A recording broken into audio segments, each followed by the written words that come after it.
페이지 190쪽 독서 질문 가겠습니다. 시민 참여와 시빅 테크. 그렇게 어려운 질문이 아니어서 질문은 문단별로 의학 정리만 하고 문제 해설로 바로 들어갈게요. 1문단은 제가 좀 적어놨습니다. 도입문단이라. 1문단 보시면 뭐가 나오냐면 제4차 산업혁명 때문에 사회 변화가 빨라졌다. 사회 변화가 빨라지고 있는 상황에서 정부가 사람들의 가치관도 달라지고 직업도 달라지고 환경도 굉장히 달라지니까 복잡하고 다양한 공공문제 해결에 어려움을 겪었대요. 그럼 나라가 해결을 못하고 있으니 시민들이 가만히 현실에 안주하는 것이 아니라 시민들이 스스로 해결하려는 시도, 스스로 해결하려고 한다라고 하는 건 자발적이다, 주체적이다, 능동적이다 라고 해석할 수가 있겠죠. 시민들이 스스로 해결하려고 하는 시도를 보이고 있는데 걔가 여기서 가장 많이 나오는 시빅테크래요. 이 시빅테크라고 하는 건 시민들이 자발적으로 정보통신 기술을 이용을 해서 해결책을 직접 모색하는 시민운동 또는 시민참여 행위를 시빅테크라고 한답니다. 문제 풀다 보면은 주의해야 될 부분이 하나가 있어서 제가 미리 적어놨습니다. 정보통신 기술은요, 아무리 시민들이 공공문제를 해결하려고 한다고 한들 시민들의 힘만으로 형성될 수가 없어요. 기본적인 틀은요, 정부가 주는 거죠. 시민테크라고 하는 것에 정부의 노력이 완전히 배제됐다라고 착각하시면 안 됩니다. 일정 부분 정부의 노력도 반영되어 있는 게 시빅테크다.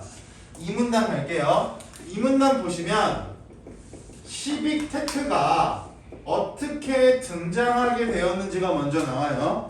시빅테크가 등장하게 된 이유는 첫 번째 1번 정보, 통신, 기술이 발달해서 디지털 환경이 형성됐다. 그럼 얘들아 생각을 해보자.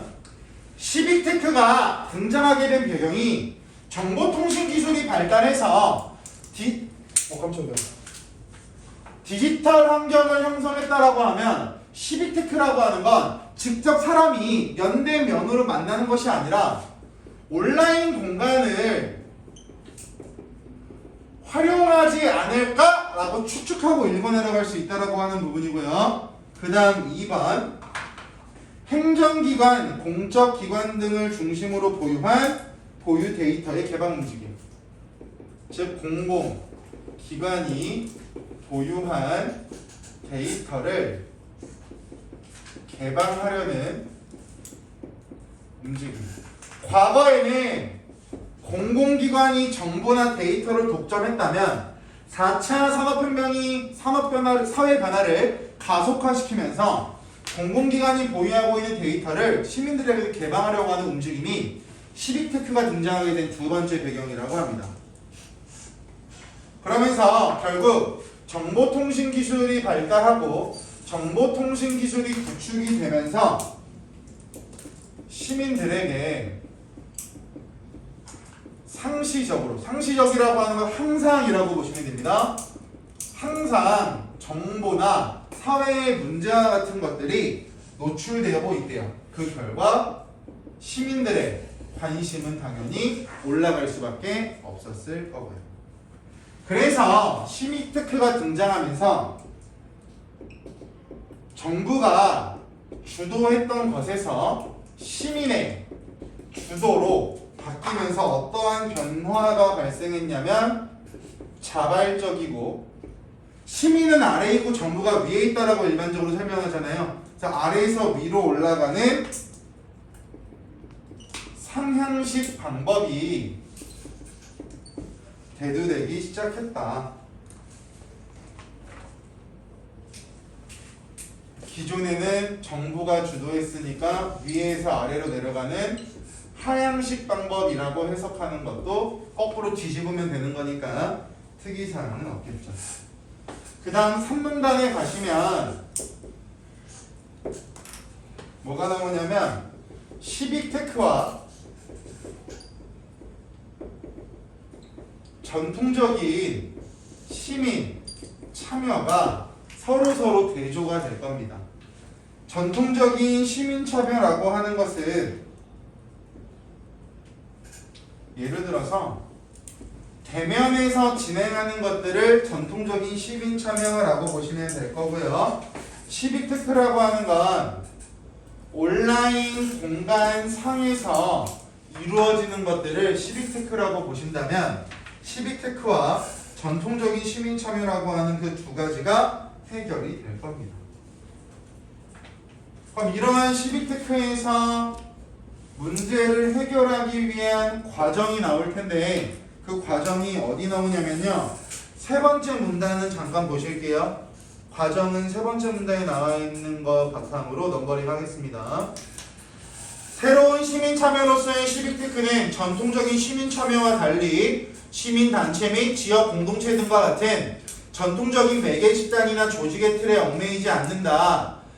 대신 수많은 개인이 서로 직접 연결되어 사회 문제를 해결하기 위한 다양한 지식과 대안을 함께 만들고 공유할 수 있게 하는. 즉 1번 시민들이 자율적으로 사회 문제를 인식, 2번 참여 의제 설정, 3번 자발적, 4번 적극적으로 문제 해결 도모, 마지막 5번 공익 실현. 이게 바로 여기서 말하는 시빅 테크의 과정이 되겠죠.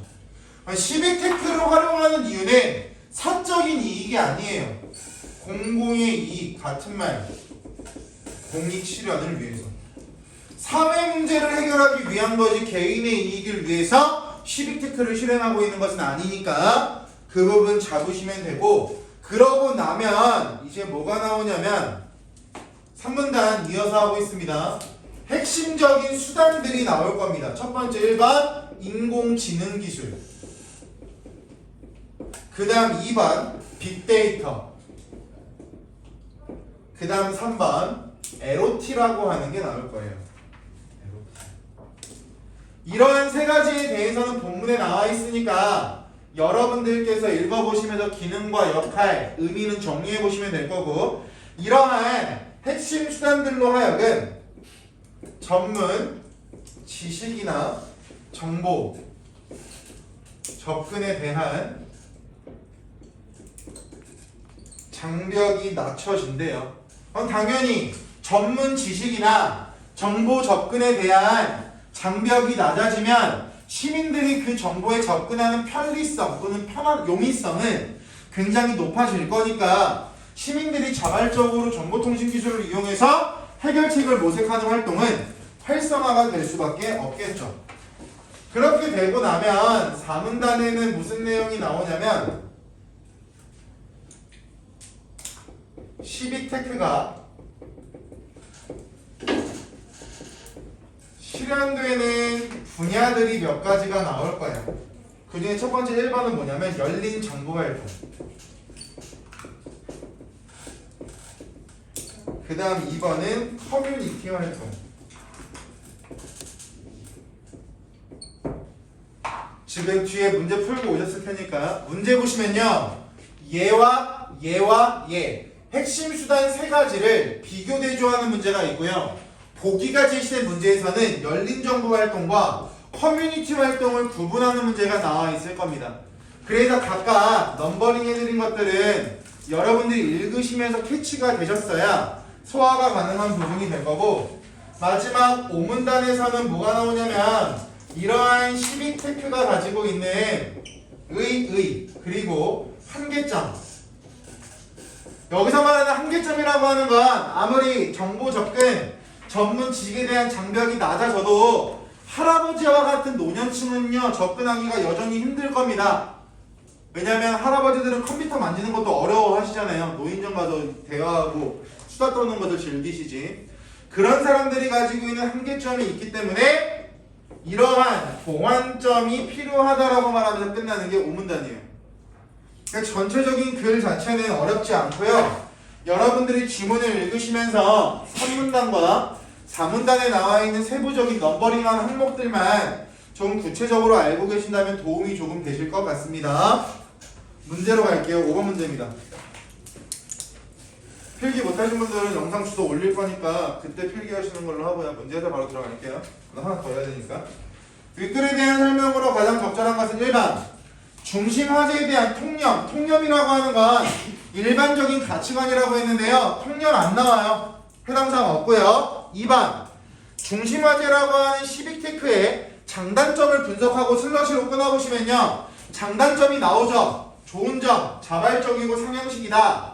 단점, 한계점이 되겠죠. 분석하고 전문가의 견해는 안 나옵니다. 그래서 2번은 틀렸어요. 한계점이 나오면 단점이 나온다라고 보시면 됩니다. 3번 다 틀렸고요. 4번 중심화제와 관련한 주요 용어의 개념을 정의하고 끊어보시면요. 맞는 말이죠. 주요 개념의 용어를 정의하고 있고요. 뒤에가 틀렸어요. 변천 과정이 나열되고 있진 않죠. 해당 사항 없고요. 정답은 5번. 6번 윗글을 읽고 알 수 있는 내용으로 적절하지 않은 것은 굉장히 쉬웠던 문제죠. 공공데이터 개방이라고 하는 건 공공이익을 실현하기 위해서 시민들이 자발적으로 정보에 접근할 수 있어야 된다고 했죠. 그게 어디 나오냐면 여기 나와요. 공공기관의 보유 데이터를 개방하려고 하는 움직임이 시빅테크 등장의 배경이라고 그랬잖아요. 그죠? 그거 한번 해볼게요. 사회 문제 해결을 위한 정부의 정책을 시민들이 여기 세모 쳐볼까?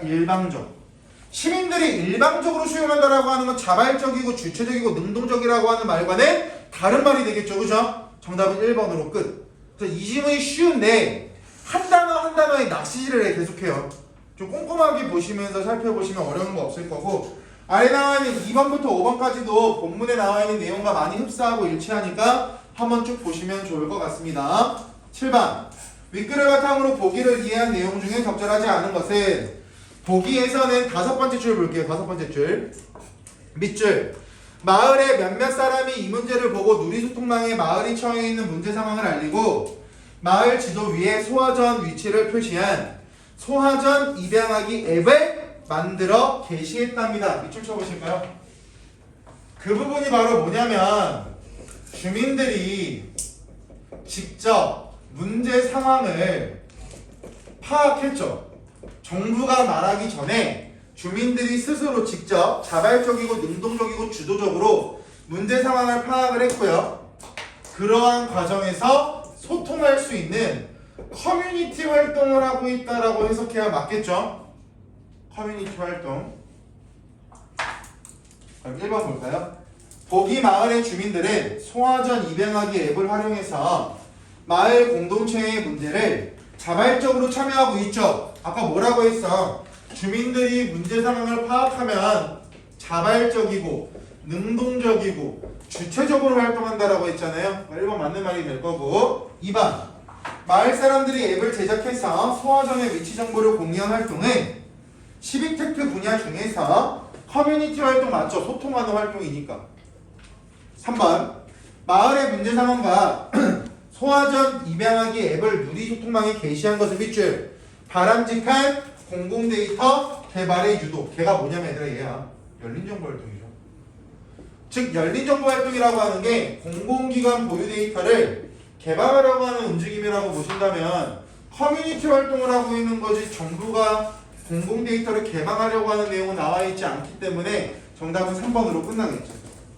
4번하고 5번도 맞는 말이니까 읽어보셔도 크게 특이사항은 없으실 것 같습니다. 넘어가서 8번 볼까요?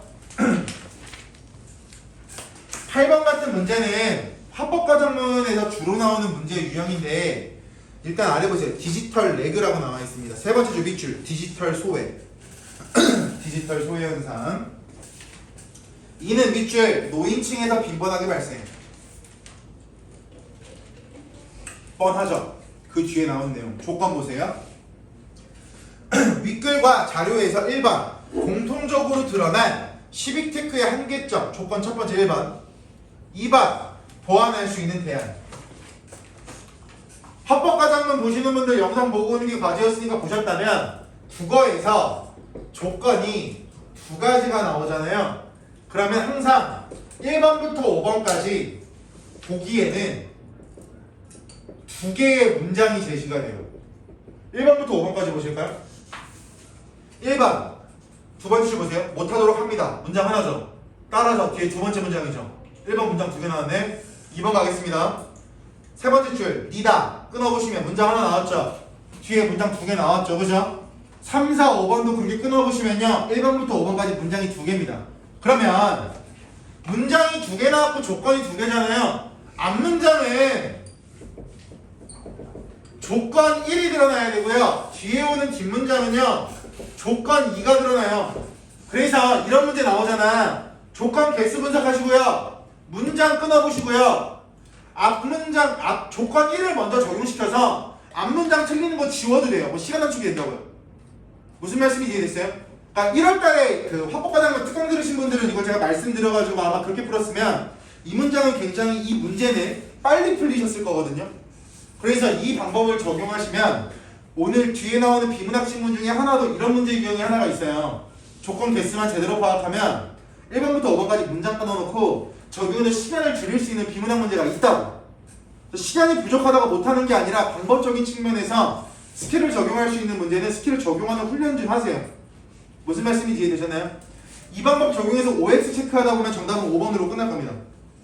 5번으로 끝날 거예요. 틀리신 분은요, 접어놓고 이 방법 한번 써보세요. 자기가 연습해야 돼. 그래야 실전마다 써놓을 수 있는 거야. 아시겠죠? 합법과정문은 거의 공식이에요. 하작에서는 무조건 들어맞는 공식이기 때문에 하작하시는 분들은 꼭 기억하셨다가 조건 나오면은 문장부터 끊어놓고 조건 1과 관련해서 1호마다 적용하고 보시고요. 그게 더 시간 단축에 효과적인 겁니다. 9번 기억에 대한 이해로 적절하지 않은 것은 기억은 지능, 정보, 기술입니다. 예적, 핵심 수단 3가지 1번부터 3번까지 역할을 다 알고 있어야 된다라고 적절하지 않은 거 정답은 4번이죠. 지속적으로 수집된 정보를 사람, 사물 등의 환경 요소로 분산 밑줄.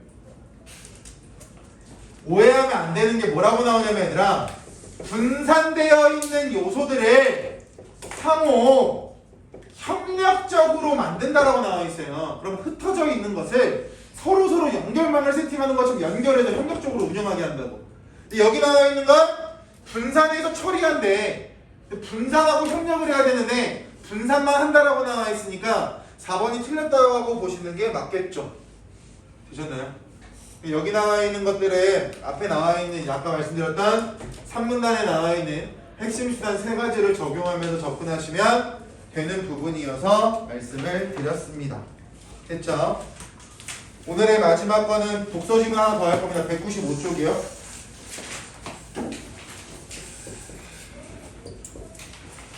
195쪽 보면 주제 통합이 나와요. 하겠습니다. 가.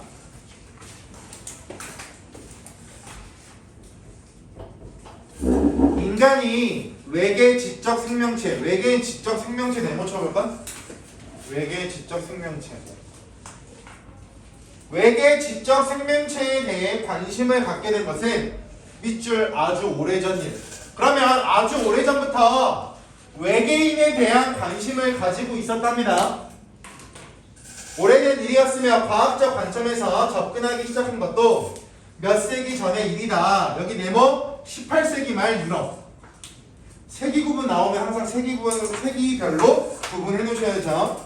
18세기 말 유럽에는 외계 지적 생명체의 문제를 다룬 과학서적이 다수 있었고, 여기 네모 19세기 초 유럽. 혹시 있을지도 모를 외계 지적 생명체와의 교신 시도. 마지막 네모 20세기 중반. 밑줄 전파 망원경이라는 혁신적 도구를 통해 체계적으로 탐색하는 작업이 시작. 이게 1문단이에요. 결국 외계 지적 생명체에 대해서 인류는 원래부터 관심이 많았다. 그 다음 갈게요. 우주에는 은하가 약 1천억 개 정도 존재한다고 하며 각 은하에는 평균 1천억 개의 별이 있다고 알려져 있다. 그렇다면 우주에는 약 10의 22제곱개의 별이 있는 것이다. 알 필요 없어요. 그런 게 있대요. 이것은 이라고 나와 있는데, 여기서 말하는 이것은요, 앞에 나와 있는 10의 22제곱의 별입니다. 여기서 말하는 이것이 가리키는 대상이에요. 10의 22제곱개의 별은 태양처럼 스스로 빛을 내는 항성의 개수, 특이사항 없죠? 그 속에 존재하는 지구와 같은 행성의 수는 상상을 초월할 정도로 많을 것이다. 이렇게 밑줄 많은 행성 중 지구 외에도 지적 생명체가 존재하는 행성이 있을 것이라는 믿음에서 외계 문명에 대한 탐색이 출발되었다. 은하와 별의 개수와 항성과 행성의 수를 통해서 여기 나와 있는 것처럼 많은 행성 중 지구 말고도 외계 지적 생명체가 사는 공간이 있을 거야 라고 사람들이 생각을 해왔대요. 그 다음 할게요. 외계 지적 생명체를 탐색하는 프로젝트의 대표적인 사례로 여기 네모쳐보자. SETI. 이 SETI가 이 글의 중심 소재입니다. 여러분들이 가장 집중해서 봐야 되는 부분. 왜? 외계 지적 생명체를 탐구하고 탐색하는 과정에서 하고 있는 프로젝트니까 얘가 굉장히 중요하겠죠. SETI 프로젝트는 밑줄 우주 어딘가에서 외계 생명체가 보내는 전파 신호를 지구에서 수신하여 간접적으로 외계 생명체의 존재를 확인하는 것이 목적. 특히 여기 동그라미 쳐볼까? 전파 신호를 발생하는 외계 생명체. 그럼 얘들아, 전파 신호를 발신한다라고 하면 외계 생명체의 존재를 확인할 수 있는 수단이 되겠죠, 그죠? 이렇게 외계 생명체의 존재를 확인할 수 있는 전파 신호를 가지고 있는 외계 생명체의 경우 인간과 비슷하거나 더 발전된 지적 수준을 갖고 있을 것으로 예상되기 때문에 밑줄 SETI 프로젝트는 혹시라도 존재할 수 있는 매우 많은 외계 생명체 중에 극히 일부만을 대상으로 한다.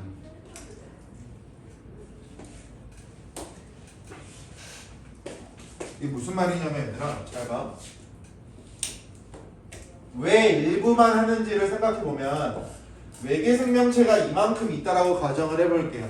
여기에 지금 방금 마지막에 밑줄 거 보면 혹시라도 존재할 수 있는 매우 많은 외계 생명체 중에 극히 일부만을 대상으로 한다라고 나오잖아요. 그 이유가 뭐냐면 외계 생명체가 이만큼 있다라고 가정을 했을 때 이 중에 전파 신호를 보낼 수 있는 애들은 한 이 정도가 된다라고 가정을 해보자고.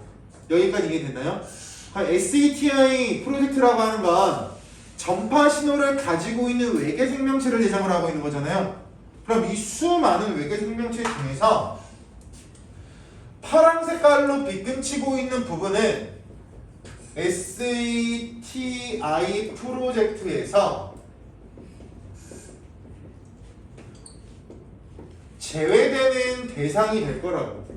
그러니까 전파 신호를 가지고 있는 일부만 대상으로 하는 게 SETI 프로젝트다. 이 얘기하고 있는 겁니다. 외계 생명체라고 해서 무조건 싹 다 전파 신호를 가지고 있는 건 아니잖아요. 극히 일부만을 대상으로 한다라고 얘기하고 있는 이유가 얘라고요. 혹시 몰라서 말씀을 드렸습니다.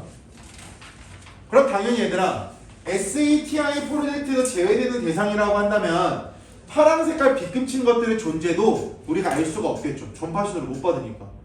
SETI 프로젝트에서는 전파 신호가 외계 생명체를 인식하는 가장 중요한 수단인데 파란 색깔은 전파 신호를 보낼 수 없는 외계 생명체니까 알 수도 없을 거고요.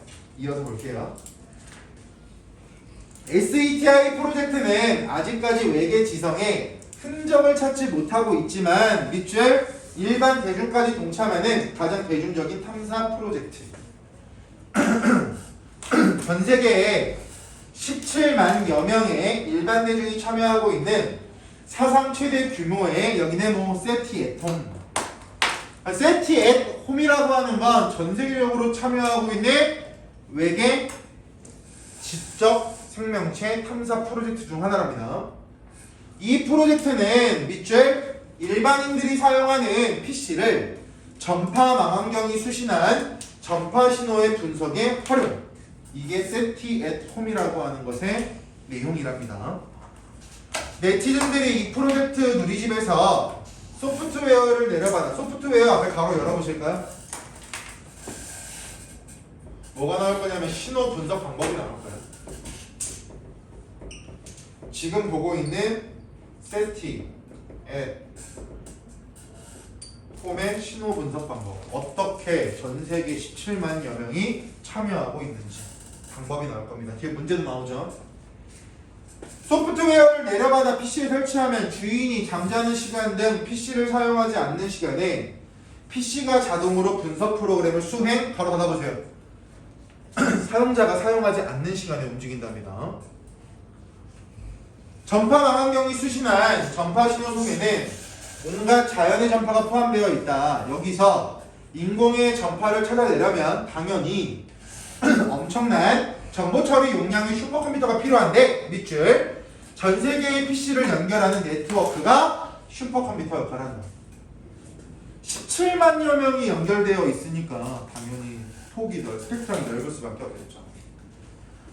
하지만 이러한 노력에 밑바닥에 깔린 근본적인 의문은 정말 그들이 있는 것일까 하는 것이다.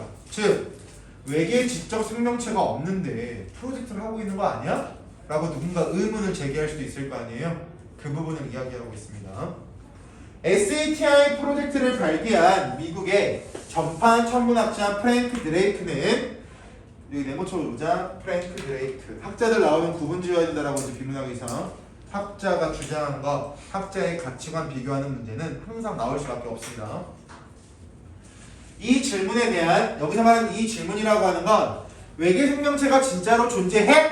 라고 하는 질문에 대한 나름대로의 해답을 찾기 위해서 여기는 뭐 드레이크 방정식 방정식이니까 수학과 관련된 내용이라고 하는 건 특이사항 없겠죠? 을 고안했다.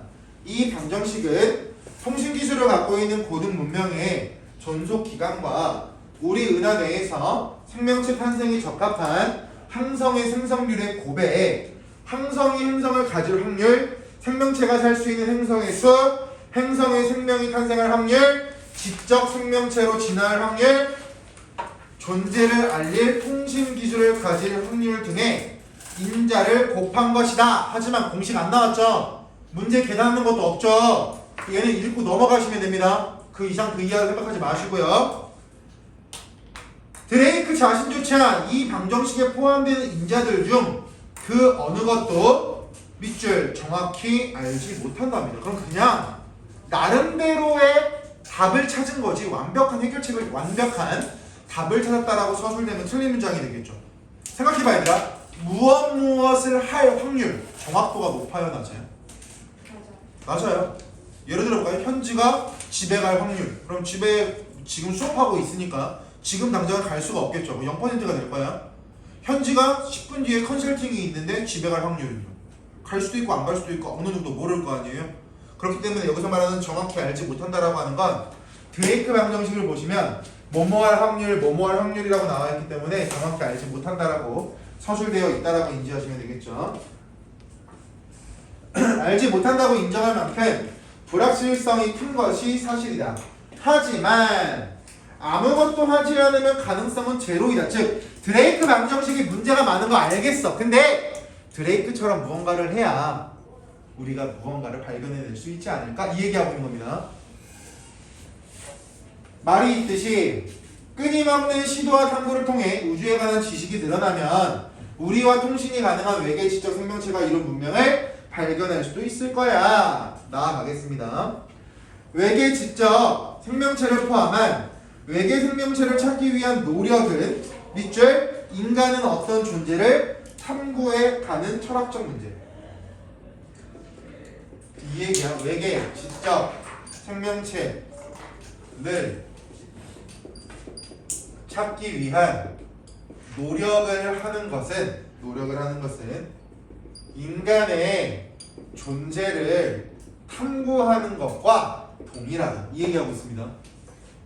가와 나의 느낌이 조금 달라요. 가는요 단순하게 외계 생명체를 찾자 그 프로젝트를 나열하고 있다면 나는요 외계 생명체를 찾기 위한 노력은 인간 존재를 탐구하는 거랑 똑같아요. 이렇게 보는 거죠. 인간은 어떤 존재인가라는 질문에 대한 가장 적절한 해답을 찾는 방법은 인간이 아닌 다른 어떤 존재를 통해 인간을 되돌아보고 인간이 그 존재를 어떻게 바라보고 있느냐를 돌이켜보는 것이다. 밑줄 인간이란 존재의 근원과 본질에 한 걸음 더 다가가기 위한 노력의 일환으로 외계 행성에 대한 탐사와 생명체의 단서를 찾기 위한 시도가 계속되고 있다. 결국 나글은요 인간이 외계 생명체를 찾기 위한 노력을 하는 이유는 인간의 존재를 탐구하기 위해서 인간의 본질을 탐구하기 위해서 라고 보시면 되겠죠. 그런데 우주에서 생명의 근원을 찾고자 한다면 생명의 근원 네모 쳐볼까요?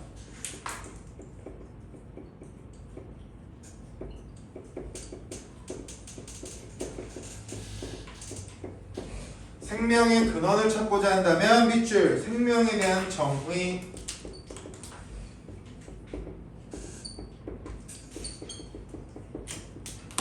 그럼 결국 야 생명의 근원을 찾기 전에 생명이 무엇인지를 너희들이 정의 내려야 돼 라고 말하고 있으니까 뒤에 나와 있는 문장은 앞에 나오는 것을 하기 위한 선행 조건이 되겠죠.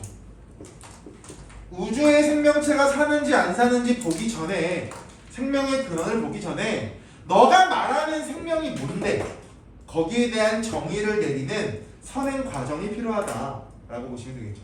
또는 뒤집어 보시면 생명의 근원을 찾기 위한 선행 조건은 생명에 대한 정의를 내리는 것이다. 이렇게 이해하고 계셔도 되고요. 외계행성에서 우리로서는 상상도 할 수 없는 구조의 생명체를 발견했을 때 밑줄 발견하고 지나칠 가능성이 있기 때문에 생명에 대한 정의를 내려야 돼요. 됐죠? 즉 생명에 대한 정의가 예를 들어서 지금은 1이라고 가정을 해볼게요. 근데 외계에 살고 있는 생명체가 3이라고 하는 생명을 가지고 있다면 우리는 머릿속에 생명은 1이야밖에 없기 때문에 3이라고 하는 외계 생명체를 보고 실제로 외계 생명체를 본 거지만 아무렇지 않게 스쳐 지나갈 수가 있대요. 그래서 외계에 사는 생물체까지 포함할 수 있는 생명에 대한 정의가 필요하다. 이 얘기하고 있는 거라고요. 이어서 하겠습니다. 이 점을 반영하여 미국 우주탐사와 관련한 위원회 보고서는 미국의 우주탐사에서 외계 생명과 조우하고도 알아보지 못하는 것보다 더 최악의 상황은 없다라고 주의를 환기하고 있다. 따라서 외계 생명체를 탐사한다면 무엇을 찾는지 명확히 할 필요가 있다. 3문단 가겠습니다. 흔히 과학적 이론에 근거해서 과학적 이론 밑줄 쳐볼까? 얘들아, 과학적 이론이라고 하는 건 과학이라고 하는 특성은 객관성이죠. 과학이라고 하는 건 객관적입니다. 원인과 결과가 분명해요. 그러면 과학적 접근에 근거해서 생명체에 대해서 정의를 내린다라고 하면 과학적 이론을 외계에 있는 외계 생물체에게 적용할 수 있을까요? 없을 겁니다. 우리가 본 적이 한 번도 없으니까.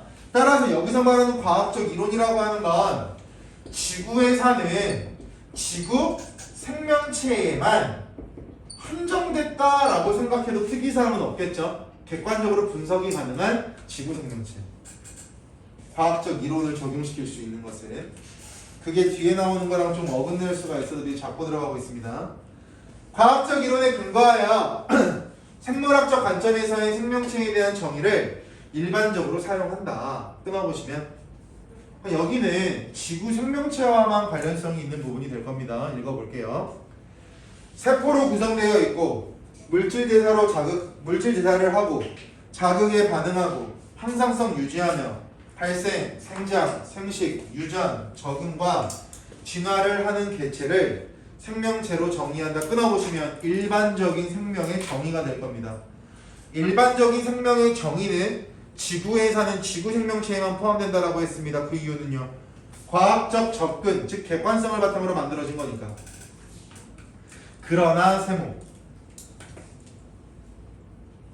밑줄 최근 생명체가 살기 어려운 환경으로 보이던 지역에서 생명체가 발견되기 시작했다. 밑줄 쳐보시면 즉 생명체가 서식할 수 있는 즉 살아갈 수 있는 범위가 우리의 생각보다 더 넓어야 되겠죠. 과학적 이론에 따르면 우리 생각은 생명체의 서식 범위가 1인데 실제로 생명체가 살기 어려운 환경에서 생명체가 살아가는 걸 보니까 생명체의 서식 범위가 1이 아니라 5이지 않을까? 6이지 않을까라고 사람들이 생각하기 시작했대요.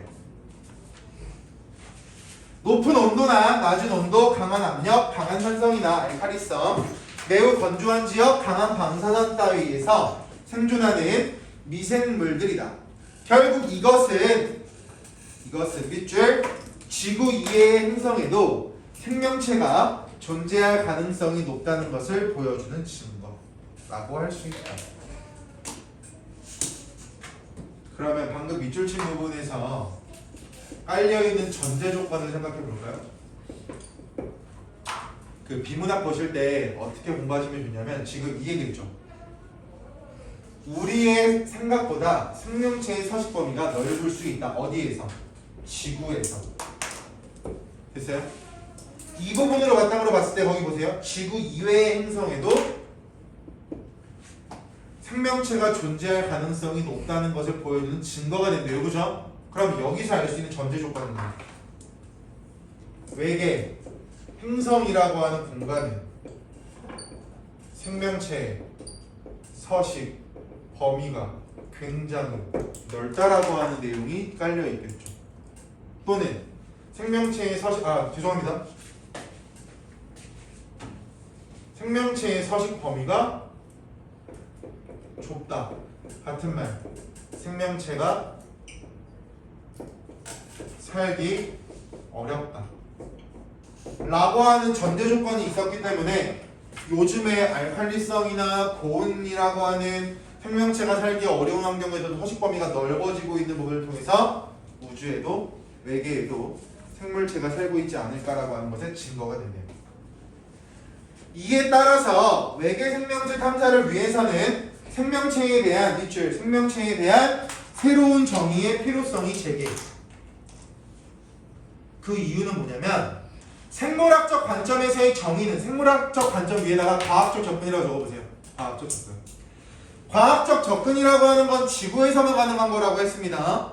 생물학적 접근에서는 지구 생명체의 한정된 특성을 바탕으로 된 정의이기 때문에 밑줄 외계 생명체 탐사를 위해 생명체에 대한 보편적 정의를 다시 하려는 시도가 이루어지고 있다.